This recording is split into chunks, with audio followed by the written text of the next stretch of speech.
Okay, now we know what a mutual fund is and how they perform based on their design and asset class. So let's talk about the mutual fund fee structure a bit more. And it's very important to follow the money and know where it is going to get a better picture of where our costs are and where we can save. So let's remember that mutual funds are just a collection of investments under one umbrella fund name and consist of companies and a blend of financial assets. And when you invest in a mutual fund, you really pay two fees. One fee to your mutual fund advisor for guiding you in selecting your investments, and the other fee is to the mutual fund manager of the investments you selected. I know, I was green at the beginning, and I thought my financial advisor didn't cost me any money with fees. Although it took me a bit, I did eventually figure out that it's their business and profession, and they need to get paid. So let's look at mutual fund fees, starting with your advisor fees to understand what I mean. If you use a financial advisor from a bank, then the advisor will likely get paid by the bank. And it may not seem like you're paying any fees because the bank pays them. Think about this then for a second. We know that there are thousands of mutual funds to invest in, and each institution or bank has their own brand of these many funds types to offer. Let's say an example, if in my meeting with my financial advisor, we determine that my risk level supports investing 20% into a money market fund. We also know that there are several money market funds to choose from. And for example, say the bank advisor works for Scotiabank. They will more times than none promote the money market fund that Scotiabank offers because they learn the most about it and it helps the company to make money to pay their paycheck. And this is true even if another institution money market fund was performing better.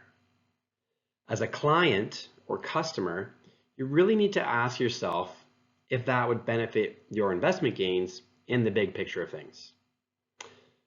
The reason of a bank advisor providing biased advice is how a private financial advisor will market their own expertise over an institutional financial advisor.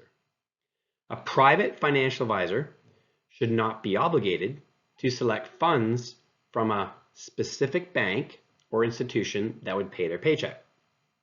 However, being a private financial advisor now means that they have to be that much better at knowing all the funds from each institution. This is much more difficult, and commonly, to manage this workload, financial advisors may network with other institutions to learn about each fund and each fund manager and try to determine what's best. This is no easy task, and they will more than likely also get it wrong. And they're also still running a business and need to get paid. And so how do they do this then? Well, let's have a look at this. So the following fees are what the fund advisor makes and can sometimes be blended, starting with loads. So this is the term used to identify the commission on buying or selling of mutual funds from the institution. You may have heard or remember hearing that as being front end loaded or back end loaded, or a deferred sales charge. Well, what does that mean? Well, it means when we select the mutual fund to invest in, I will have to pay a percentage of my capital investment to the advisor. If I invest, say, $10,000 and it's a front end loaded sales charge of $500 or 5%.